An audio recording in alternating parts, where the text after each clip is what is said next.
ইসরায়েলের অস্ত্র তৈরির কারখানায় এবার হামলা চালালো ইরান। সম্ভবত কাদের মিসাইল দিয়েই হামলা চালানো হয়েছে। আজও ইসরায়েলের বেশ কয়েকজনের মৃত্যু হয়েছে বলে জানা যাচ্ছে। তেহরানে পাল্টা হামলা চালিয়েছে ইসরায়েল। আমেরিকা দাবি করেছে চীন ও রাশিয়ার জন্য এতটা সাহস পাচ্ছে ইরান। চীন আর রাশিয়ার জন্য ইরান এতটা সাহস দেখাতে পারছে, রাষ্ট্রসংঘের নিরাপত্তা পরিষদে দাবি করল আমেরিকা। ওয়াশিংটন বলেছে চীন ও রাশিয়া চায় ইরানের হাতে পরমাণু অস্ত্র থাকুক। ইরানের কাছে যে ইউরেনিয়াম রয়েছে তা যদি তেহরান পরমাণু অস্ত্র তৈরিতে কাজে লাগায় তাহলে মধ্যপ্রাচ্যের বিভিন্ন দেশকে তারা আতঙ্কে রাখবে। চীন ইতিমধ্যে আর্থিক সাহায্য পাঠাতে শুরু করেছে ইরানকে। চীনের রেড ক্রস $2 লক্ষ আমেরিকান সাহায্য করেছে ইরানের রেড ক্রসকে। বলা হয়েছে এই টাকা শুধুমাত্র যারা আমেরিকা ইসরায়েলের হামলায় নিহত হয়েছেন তাদের পরিবারের পাশে দাঁড়ানোর জন্য খরচ করতে হবে। তবে এই যুদ্ধে এখনো পর্যন্ত ইরানের ক্ষতি হয়েছে $13.3 বিলিয়ন।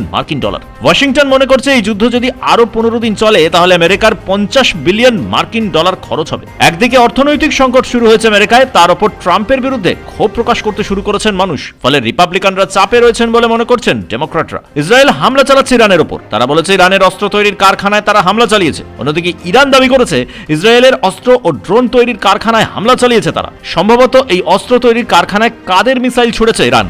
ইসরায়েল দাবি করেছে তাদের হামলায় বহু মানুষের মৃত্যু হয়েছে ইরানে, এমনকি ইরানের সেনার মৃত্যু হয়েছে। যদিও ইরান আজ পাল্টা দাবি করে বলেছে গত কয়েকদিনে সেভাবে তেহরানের ওপর হামলা চালাতে পারেনি ইসরায়েল আমেরিকা। ইরানে মৃতের সংখ্যা 1300ই রয়েছে। ব্যুরো রিপোর্ট, পূবের কলম ডিজিটাল।